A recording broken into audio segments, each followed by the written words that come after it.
So you want to get better playing the Moon guy, do you? Well, hopefully this video will give you some tips and tricks on which help me get better with Moon Knight all the way to one above all. Moon Knight is a pretty basic character and isn't that difficult at all.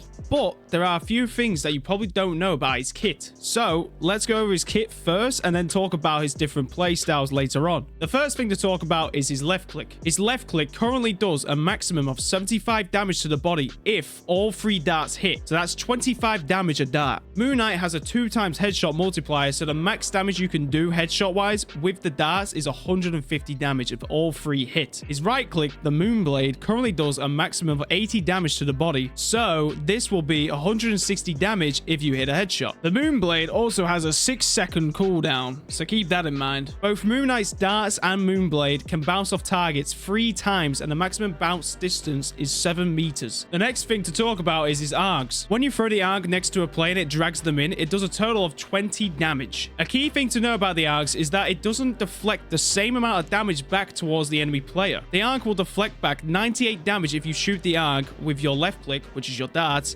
and the Ankh deflects back 104 damage if you aim at the Ankh with your right click, the Moonblade. Moon Knight's damage starts to fall off once you hit 30 meters away from an enemy player, up to 50 meters with a 50% damage reduction once you hit 50 meters. So this means you will be doing around 37 or 38 damage if all 3 darts hit, and 40 damage with your Moonblade at 50 meters. Also, when you shoot your Ankh from really far away, the max damage will also be half, so that's 49 damage with all 3 darts hitting the Ankh, and 52 damage with the Moonblade. However, this might get a little more confusing, but if you aim at the player instead when they are inside your Ankh circle, then you actually do a little bit more damage. The left click damage when shooting the player in the body and getting deflected back from the Ankh is a total of 123 damage if all 3 darts hit. If you aim for the player's head and all 3 darts hit, it'll do a total of 198 damage. The right click damage when shooting the player in the body and getting deflected back from the Ankh is a total of 131 damage. And when you aim for the head with the Moonblade, it'll do a total of 211 damage. So, depending on the scenario, it might just be easier to aim for the player instead, as you'll do more damage than just shooting the Ankh. I would do this if you are really close to them, not far away. The Ankh also has a 12-second cooldown. The best way to get value with Moon Knight's kit, though, is to place your Ankh as close as possible to a single target, DPS or support, and drag them into your Ankh and do 20 damage, then use your right click on your Ankh to auto-aim for you, and then left click your Ankh. This will do a total of 223 damage. Obviously, this isn't enough to kill a max HP squishy, so keep shooting the Ankh until they are dead or it gets destroyed. If you are confident or aren't far away from the player, then you could aim at the person instead of your Ankh to do more damage, but it's a risk since you might miss some of your shots. Another way to use Moon Knight's Ankhs is to pre-place them around the map in sneaky areas before the game starts or a fight, since you can pre-place currently a maximum of 2 Ankhs. I like to place them in areas where they're less visible, or I also place them on ceilings since you can get quite a bit of range from them on ceilings still. I also like to use my Ankhs for when I can't see the enemy player. Place it near them when they're around a corner where you can't see them and shoot the Ankh, and you can potentially get the kill that way. Moving on from the Ankhs though, it's now time to talk about his hook ability. There's not much to this as it's a hook in which you can use to get to places easier with a 15-second cooldown. The only tech I've noticed myself and the other Moon Knight players do is to look at your feet and use the hook to boost yourself into the air quickly. This can be useful to dodge certain ultimates such as a Magneto ult. His Night Glider is a simple part of his kit which allows him to get to places quicker, so use this when you're in the air if you want to travel faster, but be careful as it makes you rarely visible to enemy players. You can also use Moon Knight's shift infinitely until you land. The next part of his kit is his Rising Leap ability, which just allows him to do a double jump, so use this to either get to places easier or to escape from enemies. Moon Knight's Rising Leap also has a 6-second cooldown. Also, I thought I'd mentioned that his melee damage is 36 for the first and second hit, but the last hit in his combo does 60 damage and knocks back the enemy a little bit. So, in total, he can do 132 melee damage. Next thing to talk about is his ultimate, the Moon, which got buffed recently and made it really, really good. The ultimate circle got bigger by 1 meter, and the amount of fists that come down from the Moon was increased from 10 to 14. Each fist does a total of 150 damage, so the ult had a maximum damage increase of 600 damage.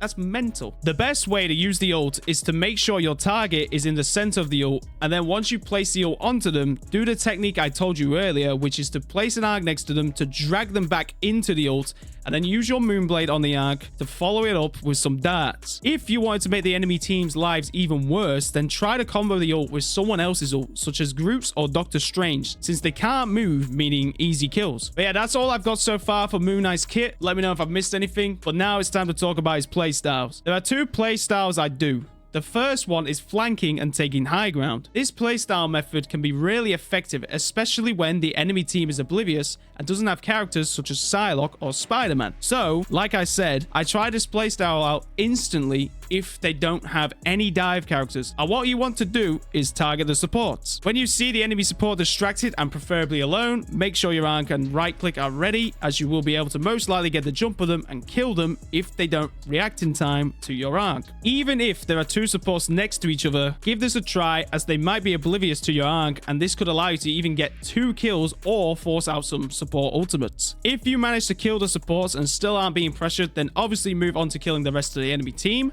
And once the fight finishes, move position or return back to your team. If they do notice you, then it might be best to return to your team or relocate your flank ASAP, as you might get pressured. The next playstyle is playing in the backline or just in front of your supports. This playstyle is very effective, and it's the one I use a lot, since a lot of people like to play Psylocke and other dive characters. Farming the tanks for your ult isn't such a bad idea, as his ult recently got buffed and is actually an insane ult now. Moon Knight is also really good for just doing a ton of damage to tanks, as most of the time they are grouped together, so you could potentially even kill them. Once you farm your ult from them, you want to try and ult the supports at the back, or you can cut the tanks off by ulting behind them and hopefully kill them. The next thing to talk about is target priority. As Moon Knight, you can easily kill squishies, like I said before, by using the Cloak Combo on solo targets. So I would say you want to target supports first, then the DPS, and then the tanks. But that doesn't mean you have to always go for them in that order. If you see the chance to kill a DPS since they are closer to you, then do that instead. Or if you even see a tank all alone, then go for the tank.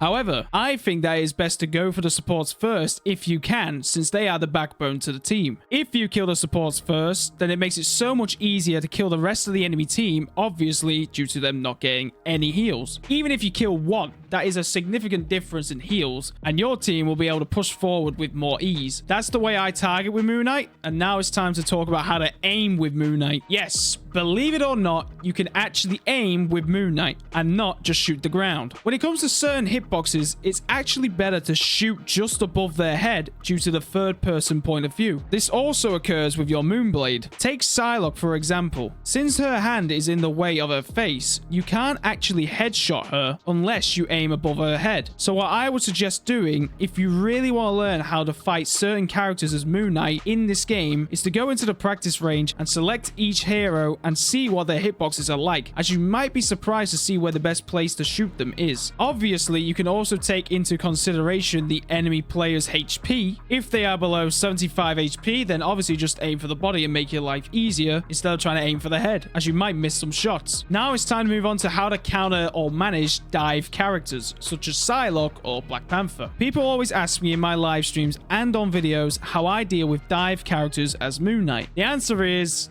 to just switch. Switching to Namor or someone else who is good with dealing dive characters is a much better way of getting value for your team. But I know that is not what you want to hear. So if you are stubborn like I am sometimes and refuse to switch, then there are a few ways to deal with these rats. The first way is, like I said before when discussing the play styles, and that is to play near your supports, especially supports like Luna or Mantis, as they have stun abilities, and that can help scare the dive characters like Psylocke or Panther away from you. Or if they do try to kill you, then your supports might land asleep on them or the freeze, which results in a free kill for your team. The other way to deal with dive characters, especially when flanking, is to pre-place an Ankh next to you. Try to keep it in a less obvious place to get the surprise on them when they dive on you. If you have a Cloak and Dagger on your team, then you can use the Cloak and Dagger combo to make yourself invisible to hopefully get a surprise on them, or obviously not be seen by them as much. Speaking of the Cloak and Dagger ability, you can get a bit of value with this mainly from flanking. Pre-place your cloak ability before you peek,